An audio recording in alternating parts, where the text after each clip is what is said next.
Adesmama mmakwa ba Adom TV Kasoa brena edru so edon hwe Kasoa ene ye de bra openima abosome da etoso nwotwe ene ensma de nam na de edi makotene bi ene so kopiem ewo mamrahye bedwafi a emrahye bedwafo eguso atoaba ama ye kenkan so afo risk asem so betena anaso obefri ho emu nsam ye de beba beto ne mefri wa de ne betwemu ewo Kasoa ene ne mpotamu Nigeria de share yatu omo shops mu na enam sunti emu nsam akoye bebrebe eneyi womo de adesede ato dwasem panyifo hwe no wonye bibi emfanfa ho emma womo ansa ne akwa achemansa mansene no emu nipa bi a Galamsey yaboda wura abo na so obubu asom nua samre emu mienu ya che womo chamfan ya che aka ho ensem bi eka we ho na nanwumre ye de ebrewo edi amje so obidum bi edu kumi me nanwumre me somo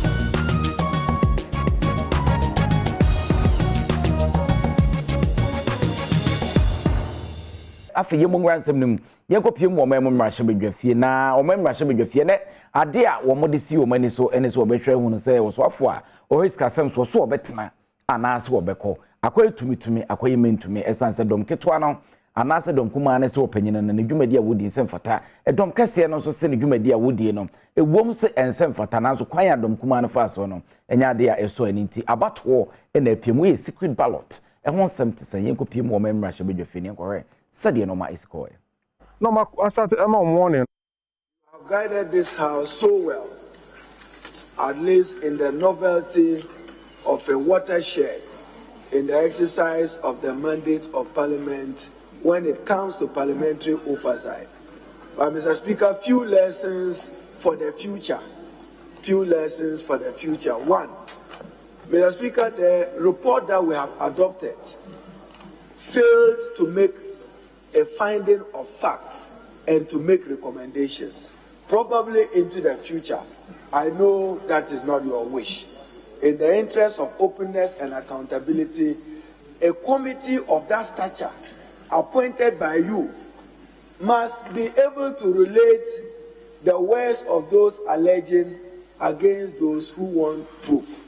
So that the committee must make a finding of fact so that they can make appropriate recommendations. Because, Mr. Speaker, if I peruse your committee's report, this is just for the record. For instance, on the vexed issue of conflict of interest, with borders on unethical behavior, which the Constitution of 1992 frowns upon, doesn't it lie within the powers of Parliament, as observed by Professor Prempe of CGD, that at least the committee can probe further? I mean, if we say that people have benefited, the only way to know they have benefited is to know who issued which bond when, who were the bond holders, book holders, who got what. We will know the entities. And if the entities are related to persons in authority, appropriate recommendations be made thereof. Even though one can only agree with the committee when they say that we have no jurisdiction. Yes, we do not have. The jurisdiction lies within the Ombudsman of Shiraj, created under the same 1992 Constitution. But, Mr. Speaker, as you observe 104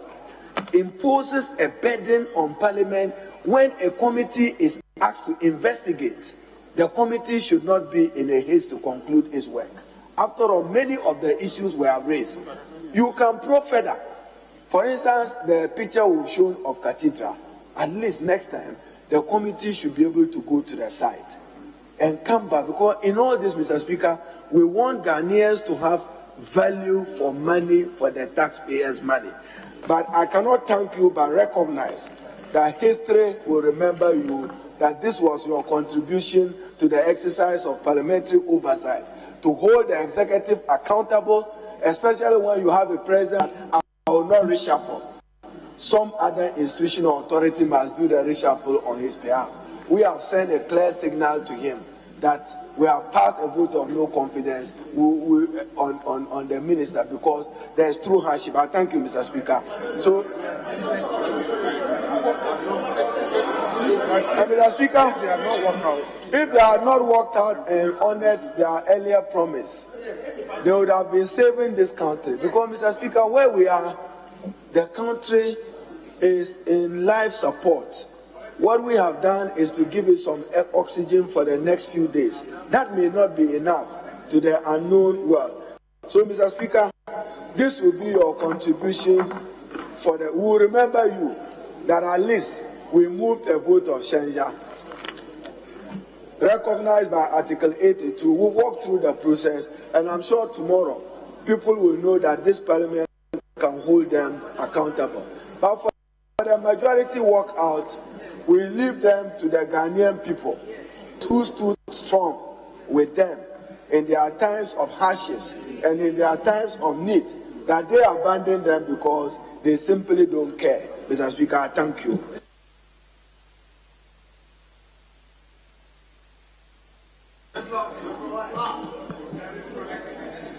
Honorable members,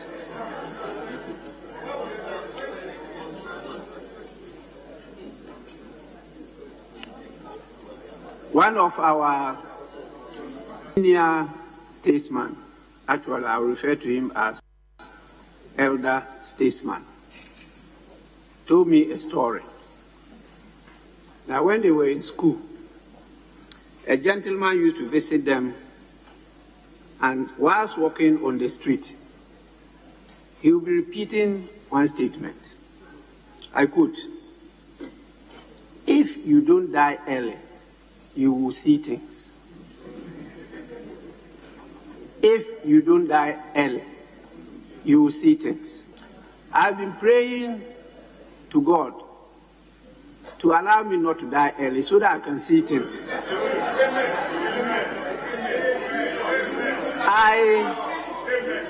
I am not yet old, but I have started seeing things. With this, I will proceed to adjourn the House. The House is accordingly adjourned to tomorrow at 10 in the forenoon. The House is adjourned. Ye from memorandum bedwafia ne de ani twemu Kasoa ene ne mpotemu na Nigeria de hye be se ahanum anase aduonum a omo shops empanyimfo ekoto mu krokro essence yesi sradefo a achichidie ntobi edwa omudie ne nyade a efso ne nei omo de abetudwa se empanyimfo mra no me omo essence se de no masi kono e ade ha adwene pa. Nigeria fo edidwa e Kasoa echirese sese wabetoto won so tomu ya enya wo monko a na efiri baabi abetena oman Ghana mu esenti wonti asese enefo miensenie Ghana Union of Traders Association etwaniti ase guta abetoto won so tomu a wanyi wo mo asotere bia. So we believe that Nigeria and Ghana were like brothers, and this should not be happening. Why we feel like government does not know what is going on or what is happening, and so we want government to intervene, to open the store for us, and then so that we can go back to our business. So the reason they are locking our shops, they locked my shop yesterday. This thing started 2 days now. So they came yesterday and locked my shop. Even they go to the extent of breaking one of my keys for them to lock the shop. Right there, if you go there, you see they broke some tiles on the ground where they were struggling to break one of my keys, which I don't know why. We are Nigerians here, and they are looking only Nigerian shops. There are some other nationalities here, Malians, even Cameroonians, and some other nationalities, even from Asia and all over the world. Everybody is here, but they only picked out the Nigerians to load their shops. I don't know why. So we are expressing our angers here. We want both government, both Nigerian government and Ghanaian government, to come to this matter so that this thing will be resolved. And wachi otitirani awoda Nigerian community awomo ewo mfimfi mantemu ano said Dr. Chukwuemeka Azebike enso edito aban enim sada Roma wonka bi sebeyi a ensemo asore ewo wondwadie mu no eto ebetimi etwa. There are Agege. When you go to Agege, the whole of Agege are all Ghanaians. There is nobody in Agege that is Nigerians. So we are asking the Ghana and the Nigerian government to reason together like family and solve this matter for these poor individuals who has come here to look for their daily bread. It's very sympathetic seeing these people at this critical time when the economy is harsh on everybody. Christmas time is coming, school fees is there, and they are coming at this critical time to lock their shops. It's very sympathetic. For me as their leaders, I feel sorry. I feel so saddened. Please, I'm calling the government, both governments, to come to their rescue. Yefro na yede ani twemu ewo achimansa mensene no mu ewo poye mantemu ne nei ukopie mu ho a Galamsey ko ampanyifo esoi wo so ne ade nipa bia o madwene so muntie no mate eno nam so ampanyifo to om so sama sanra meka sei o ma che nipa mienu achichamfan ahodo bia eka ho na Adom TV ka sei kopie mu ho kohwe sede na enoma esi ekoso. Anti-Galamsey task force a womo ehwese omanfo a womo etu agudi a womo enkita enkrata a womo ede se nsu wo omamu ha no womo ebejae no womo akoche omanfo bi a womo etu ngudie bi ewo blekete nipa a womo chi womo eyemienu efidi a na womo de tu sa agudie yi womo esse bi. District Chief Executive for Achimansa District Paula Samoa odi sa task force fo yenim ama womo koche sa omanfo yi ane Adom News ene twetwe ho nko kokko se Mama ya madwin say ye call Christmas no nti no ye ne national secret no ye beti akoda secret adwuma da ye na Christmas ni nyina na ye ho obi office o ye be ma no basan ba bim no on de omra and there omo na community no ye say on meka che ya no ma start e ma warning no omo warning bi omo warning secret na nkasa and this time no so omo bi warning because of who ye Galamsey ntina on person be na man warning there will come after you. And you know, you have a community by community. Maybe you'll be a shabia na community numbers of my omokuno. At the end of the day, the money ever be conning who they are penny.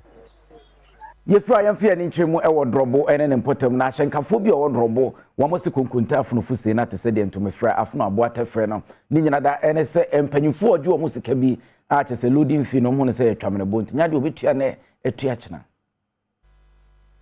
Adreba for womo drobo station ne Adom News in Central for etwetwe nkomo no womo edito wo nanim se womo mpanifo a womo ewo station ho no sika womo agiom se womo ka na eyema na womo betu asa sika no womo mu akonta emfa nkyerem etanya ade a womo nsusu no womo bekoso etua sa sika na mom na mo so mo for me moto you know we are driver new year ka na wonga you know no ani ya trust ya hu se sa sise na ekoso ye ndim na mo nya adwuma and you know say nka ho dia ye trust ka mama ya dey enyeye and ya ba ji scam and ni ni anu say asa no kan 3 days ya ji scam oh sky ya nya enya dia ya ka say ya ni yemba info mi da santa o matra ko nyaso ya omumu nkunda o betimi abu and ya dey di na mo nya adwuma womo ewieye no GPRTU chairman a ono wo drobo station ansu ji abo enso ne Adom News etwetwe ho nkomo ye won hihye GPRTU with the whole Ghana and yet drobo hanko na GPRTU the constitution no ho se meme pa constitution no ho de ye adwuma e ade amezu menya sotwe na de wo mne se wo ye driver na so ba the constitution is say wo be register wo car na yen ye de ye adwuma de ama wo tua commission de ama na e ma automatic membership se ma be register me car no mo ye adwuma e se me fa ma wo mo kwa ya several times e bi ani ho a wo mo be ka say wo mo mra na mo register na wo mo be members se bi ye kan. If you belong to a bank as a customer, that's what the bank need to do. Sabi, what we seek at that one, we have maybe now we are shareholder. We shareholders are a member. We are both. Municipal Chief Executive Edema German South Andrews Bediako and Sony Adom News etwetwe ho nkomo. Akwe say already no German South na ye drobo Japikrum kwasibu krum be 7 under curfew. Eno ya say yonkofo no bi o mrefi.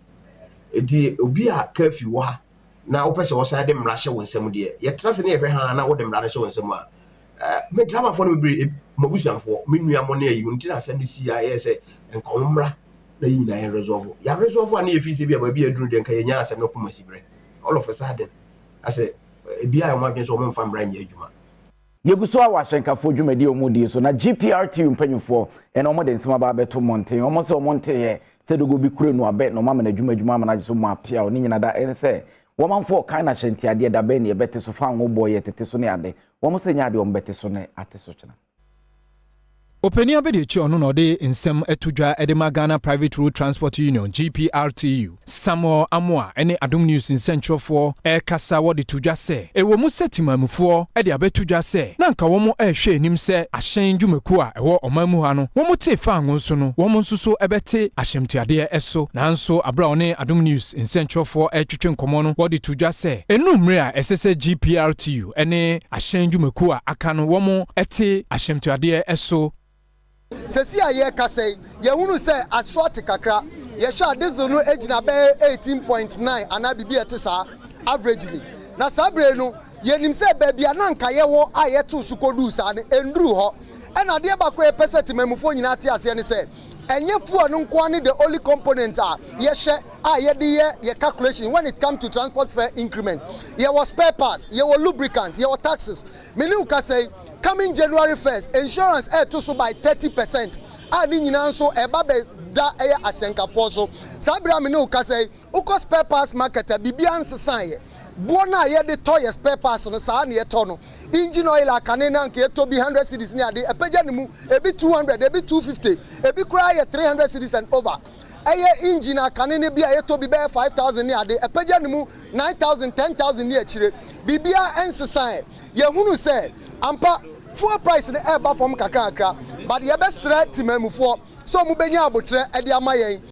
ye ko antieku en wo so tum enen importem na antieku se onim ho a akwambone na ekomanfo wo mpotemo woto hyen ne acha na wotwe na da ne afrate ni nyina da ene se kwan ne nye eno nam so Adom TV kase yakopiem ne omanfo atwetwe nkomo ama omo de nsema todwa so omo sese mpanyifo nye omakwan no emfama omo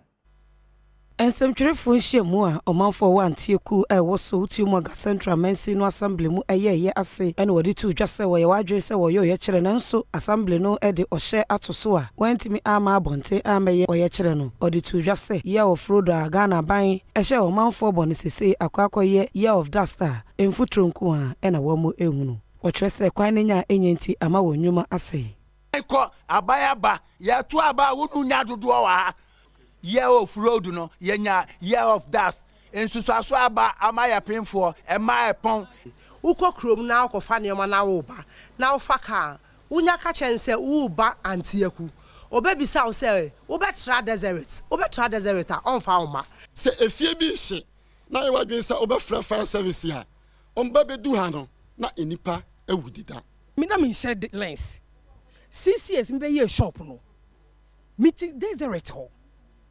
and I start to share me share lens. Several times I see you talk. Oh, my car can see NSC no. Land Rover no. And no several times I media chin in Crofo every got animal. And wachi enaga Central Mensi Krachi Mohammed Bashiru editor Adom Kasie enim se or the kwai no ho kontraje ama contractor ya wa share adwuma sedada na wo kire sentia assembly no ede o share eto o ye kire na manfo pese wo ye no eso so manfo bo se enche contractor no ebewie adwuma no ama wo mo.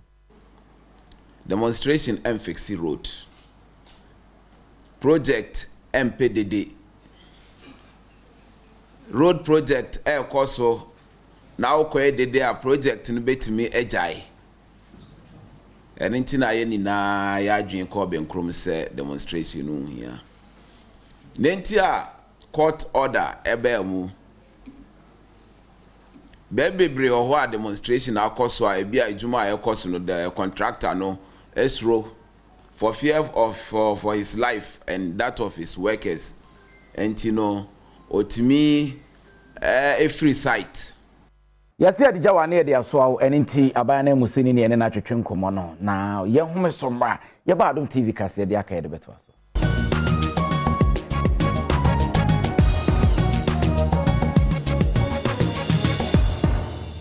ye mwakwa ba bi Adom TV kase ne eguso aye kenkan edma no ye nkoye nim ye koye ma ne de ni etwemu ewo brim north mensin no emu na empanyufo a omo ho no ene omo de sma ba beto dwase nke be ya akapanyufo mo motorbikes esanse etoda bia ya no mo hia se de bia betumi abo amom dwumadi atumi akoyie na eno ni ho no amom dwumadi omudi na ato apekaka Mensina pomode kwa nchefo ye wo brim north stelo wusu ediato ankrankra ne enwumakwa wodo anim sa davroma omre wo motorbike sebe ye a wobetimi edia konkrase akwohwe omanfo odi sanse mu etudwo wabra intia mo foundation apomode hu mfidie bi ebre wo mu kan no motorbikes de bia ye be hia motorbikes enam se motorbikes ade a enkrenkra na ehye ye portal no eboa ye ma yetimi rewura emia ema yetimi ekosom anase yekohwe nipa a omuntimi ma ayarehwe bia no nti motorbikes nso eka nema titruwa aya na yehia no bebre no nokre ne eyade ehia de kase a na eda ya so say yebehia sa computers na yede aye ede adwuma yedi ne da Shiva Banahine ene da ekoyi ano no ene ejina ko na nemu ede niema ema asoye no ensembia wodi to dwa eni Brim North Health Directorate ha donation ama schools 6 and chips compound 7 donations no aye de mom to go and support improvement of education, specifically KG education and healthcare delivery in our district. And Oshe education mom 11 pieces of Samsung TVs, any pen drives loaded with kids programs. Yes, also mom 11 boxes of teaching and learning materials. Wamanaunso ho awosanso ema education directorate no adesua ho enema bi Charles Champon ene ye Medicine no education director no Dantia Mo Foundation ase editor dwase adoya wo mo abeye ebeboa pa ma adesua ne adekire etimi akoso. So these items would enhance that attempt at making the children appreciate materials around their surrounding as well as appreciate what goes on in the further environment in terms of other children, the use of teaching learner resources that other children in certain jurisdiction use. We have the television sets, and that's what will enhance their interest in play activities. Yadi ani chemo wutu break na okopie mo ha rehosam afiri oba na sadwadifo ni chema sabi o manfo bo no wi o maje ho aboso ama enoma o moton no eho no mo sore a ejam do mani test o mo wiwi o mo no ma menne eka ena emene o mo mpotemo Adwadifo a womo awutu breku a ewo awutu Senya West empatem e de abetu dwa se womo dwa womo edi no enema bi akutia edwadie no na ebi ni se womanfo bi ehye ntampe e wo dwomu ho enam so ama woni ba dwomu ho na se womo ton ade a eha womo edwadie no ensem se na omo kiremu e de kire Adom News. We boys na ha ogum ha pa sa omo ya akronfo ankasa ba ha so we boys na omo de bia ya market no ya bambo nso ya bambo afi so ya nya script fu a watchman akuku dambe miensa esansa ya market no kwande dada ho kwande dada wonti watchman baba bia baba ha bia baba hwa bia na we boys na afechi obana so okwa so fa ha na we boys na afechi no mo mu wiaye I say we no mu na ya hya nyama na wa best five we boys no what it in pa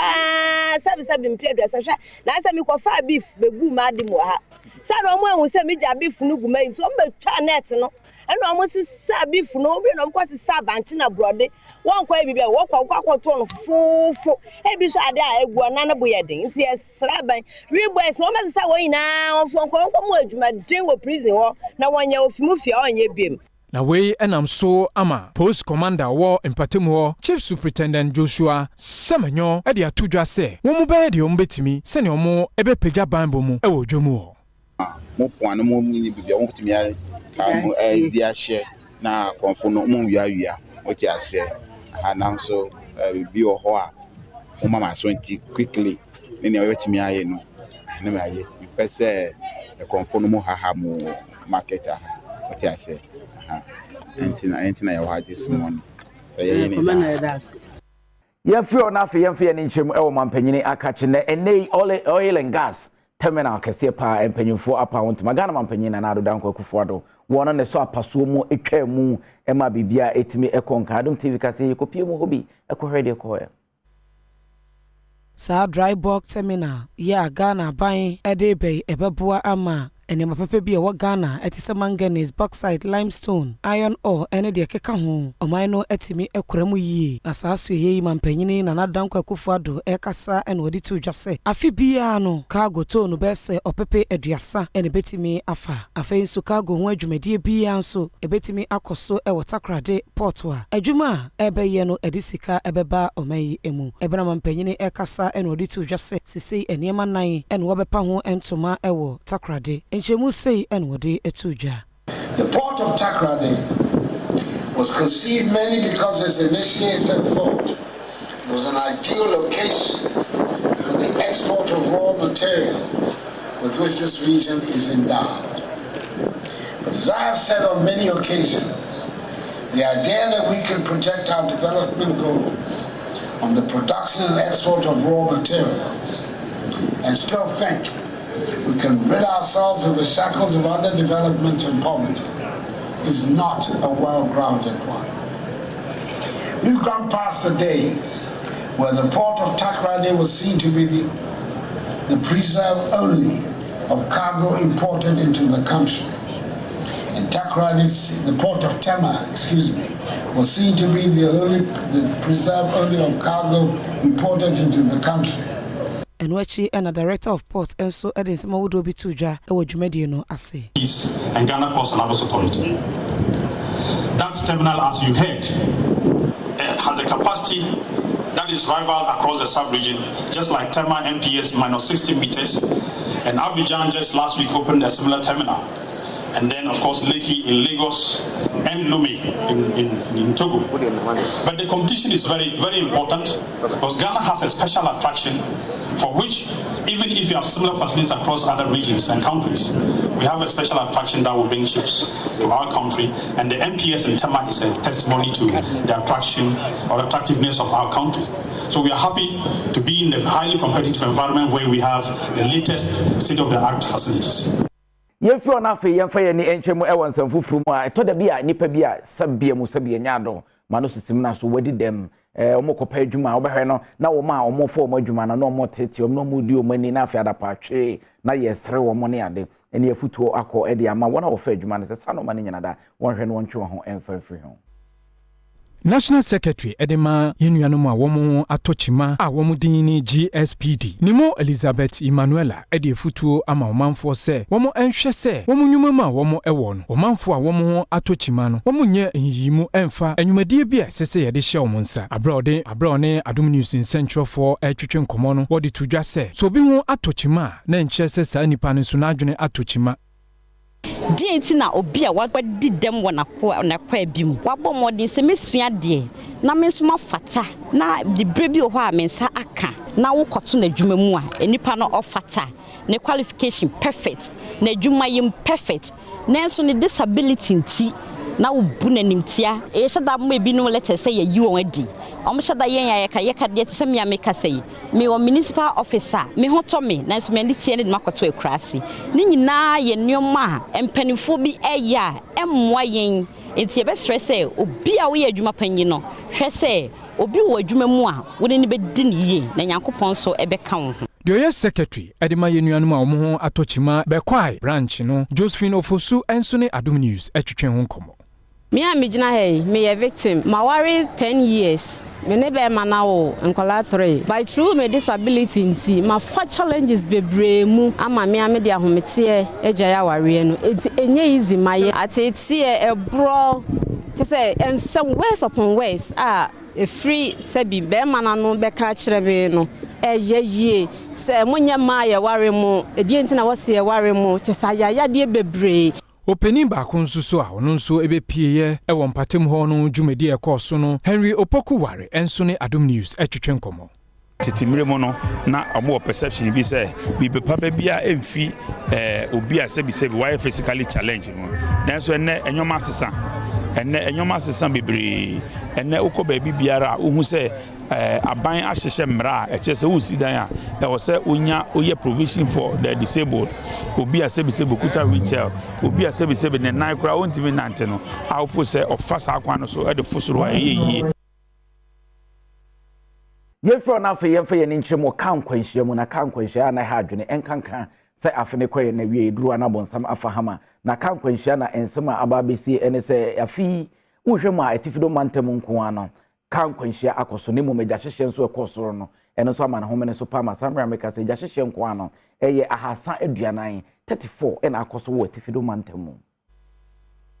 Eja hyehye ekoso ewo etifido mantem sisi eya ginsemu bosomi etwa mu nko a eja hyehye makomako aduasa enan ena esiye ne senti etifido mantem penimpa wo Ghana National Fire Service no ano ACFO1 James Ankra edi atudwa se ye yi a obobobo somi ni mu nko a eja hyehye makomako aduasa nan ena ekoso de ewo sasoye ne manani ebre say ina enim say do the numre mu a opebre mu na ko Christmas mu special opebre mu na nyama bia no ma wow the wire dry and see say enya hwe pa Sunday or show kakra pe ati say eja atom because nyama na e dry dada no try say no show kakra ka na wa to na we can the busume twemi November in the northern region among frame I responded to 34 fires a few weeks. They decided way to two I feel a twemi 2021 November I know you call 29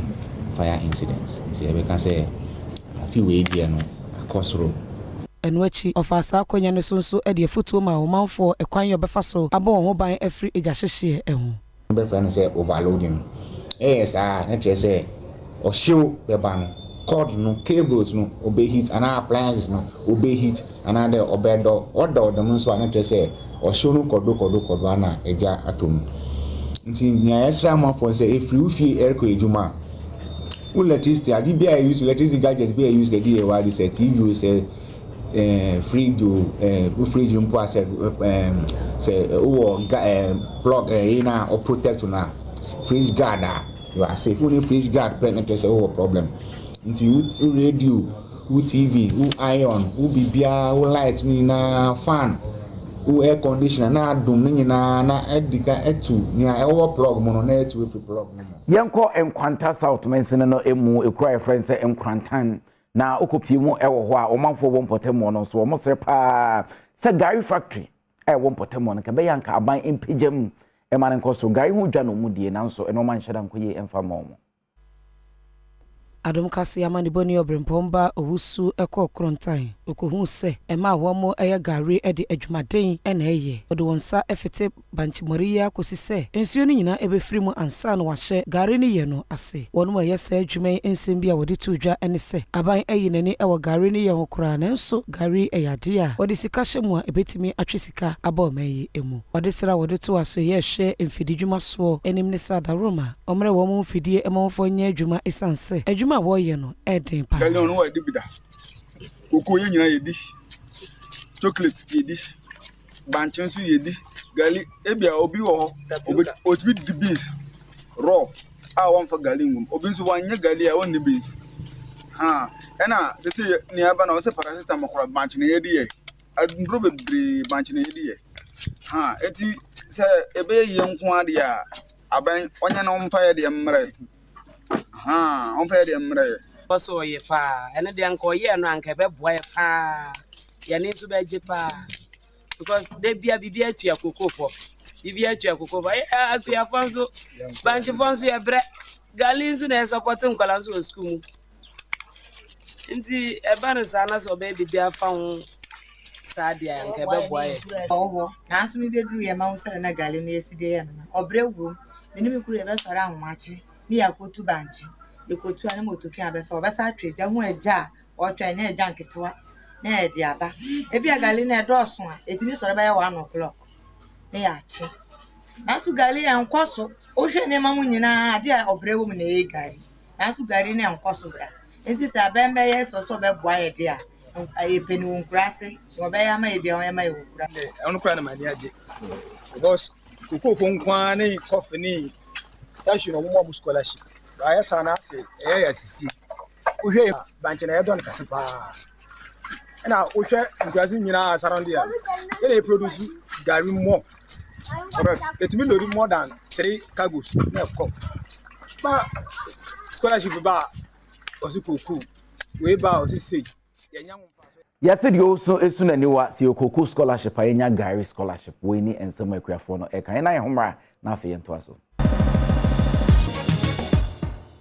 Yamakwa baba wiase amansa nyina da age atum TV station ba ko pe AdomTV kase de mufo na guso aye be e de ema wono yenko Lonto aye no watifido mantam pan dimension no emu na eneyi ema wo mo afafuro na Awurade adom aso o masomdwe mu meka matan areho so be konim tree eho na ye weyi achese ye de akwada ne sendua so na chese eho ne ye de kohwe ni mudro na AdomTV kase ye no amtwetwe nkomo no se ha adwene tikebe ya an campaign fo nya bibi emfanfa ho Maamefo a wɔn ɛma wɔn ma nufuo ɛne anes mpenifo a wɔn ɛwɔ kwandan empatemu hɔ ɛtena enuase na wɔn ɛde wɔn ɛma ato mfidie so ne ahwɛ sɛ ne wɔn emu ayɛ duru deɛ ɛfrɛ ne sɛ weyi no na beebi a wɔn edi sɛ dwumadie yi wɔn kyerɛ mu sɛ ɔwɔ etimi ɛti firi enuane so ɛbɛtɔ beebi a wɔn edi sɛ dwumadie ɛma etimi ka ɔmanfo a wɔn ɛbɛpɛ ayaresa ama wɔn ma midwife ɔno na ɔyɛ in charge ɛma ayaresa bea yi Grace Salam ɛna ne Adom News ɛtwetwe ho nkɔmɔ. Bɛyɛ wei ne deɛ ne kura sɛm ne sɛ ɛhɔ no ɛnyɛ mmaeɛ because sɛ nsuo tɔ a yɛnyɛ beebi a yɛne maamefoɔ no bɛtena ne yɛtumi ayɛ wei no ɛna edua no so bɛtumi ato hɔ na ɔwɔ anaasɛ bibi ate atɔ obi so nti yɛbɛsrɛ sɛ mpanyinfoɔ no ɔmo bɛboa yɛn na ɔmo si pavilion na ɔmo ma yɛn nkonnwa na yɛtumi de aboa Lonto Mamefon so that obi aba obenye baby pa atena nso tobre nso yebetime aye we na aboa ye nyina Mamefobia wɔn de wɔn ma ɛba ayaresabea yi ɛde to Adom News anim sɛ nso to a wɔn kɔtɛ ɔmanfoɔ efie na ɛba ne saa wɔn ma no mu a wɔn de wɔn ba ayaresabea hɔ no na wɔn assign de wɔn ɛkɔ fie oyeti Dimitri biase eba owotime ti to yenso ti yesrem panifo sɛ wɔn mɛyɛ apata ɛmaye na afi nso enkonwa ayete so ne nyina nso enye enkonwa papa wote so etimi bu na wato fam ohawa ye kom no se edu nnabria se de na wira no ewo dua no so sa no owo tumi tena wira no so nti sometimes motowa na efiri suru abetofo afen so ye ni nkonwa ayetena so ye ba ye bre ye hia pavilos a ye betena se ye ba betena se ye ba we yina se nti nyimtiri dua we ase eba ebetimi di ohaw bebre amaye dan se yeti dua na se na bia ambua bit se awo dum se obetimi afiri soro atofo enso etofo ma ebia na de ohaw abre na tambre nso ne utiri dua no ahaben etiti tofo mti beduru brebi no na uba ha na ewianko a na ohaw emaye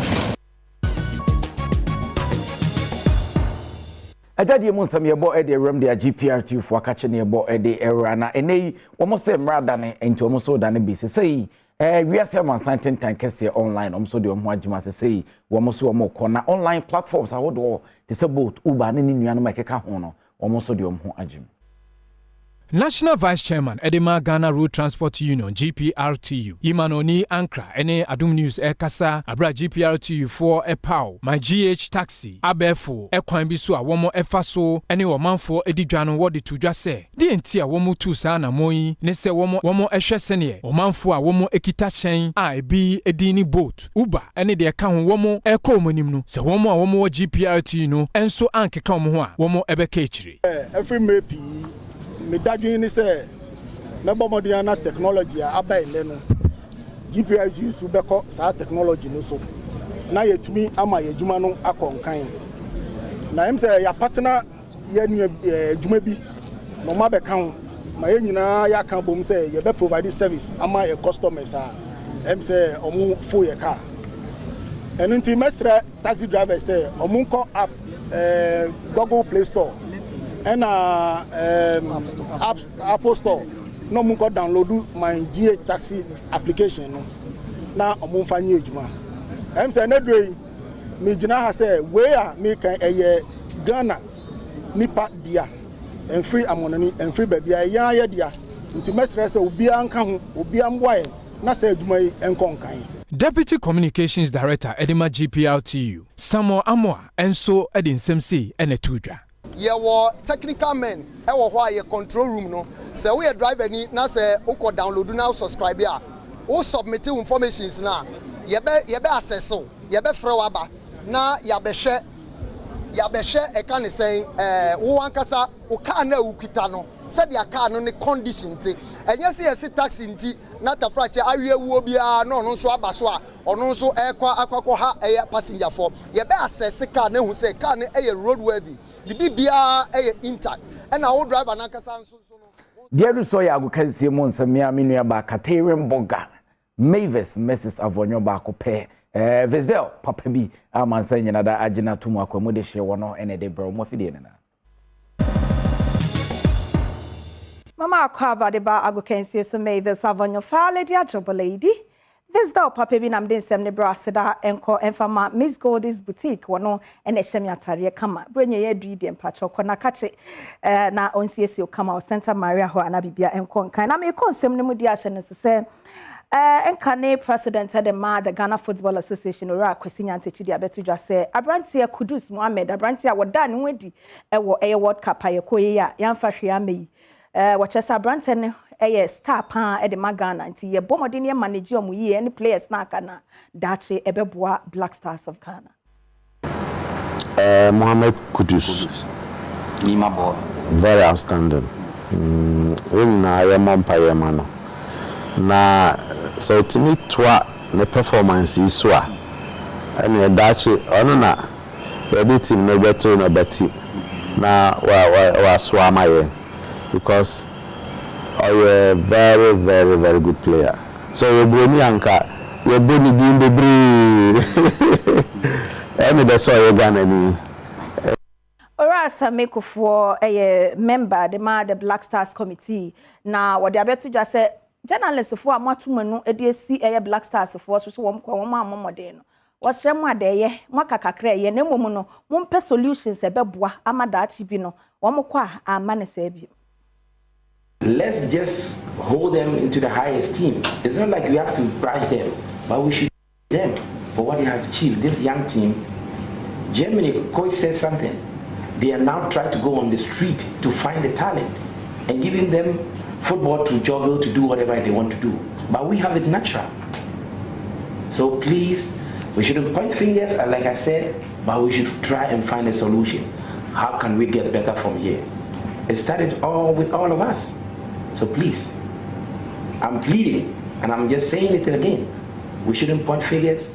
Yeah, me dey we dey am akra no national say inside Qatar near the Ebro. Qatar na guso a ekoso World Cup no. Yenwie Ghana be fie de na so de yeguso a ebo hu de ro e de national say nyame ya adoma break na ko over China, Brazil and Croatia e de be hia na 3 p.m. ne beba so ye de commentary be bro wa sempa ne Adom FM. So Netherlands so ne Argentina so e be 7 p.m. nyame adoma e chine fiada ene no e ba so memenda so e Morocco ene Portugal ene de be so no so ye 3 p.m. pepe ni nyina ho commentary no ye de be bremo England ene France so 7 p.m. sa ene tie fasida emma boafo mo ebo echidom shonkoma World Cup here de honsem e de abroad ya azar paint Valvoline engine oil Syntax tank Give Us Herbal Center Showmax South African Tourism Lawson Herbal Petrosol and in Nikujo and Associates one more and ebo echidom shonkoma ye de World Cup honsem no e de abroad me de Maver Savonyo Fale dia jobo lady Vesdel papa bi Mr. Adam Fansa and Kefidien mini abema kwaku edukumis the swag man oguswa ededi aka na eto aso de ama afi yemu makwa babio na afi yenko enegide mu nsemu na kidi Abrantie kidi wonim se samre wakopi mu woni India fo ne nam no ne ade a ensemo manfo keka ne so wanhwe betimi abase bia na India nwom kroba be bobi dia ba Ghana ye bebo rem na ansa na ne dia meje so ye obedom bie edu komi yakra mo nyina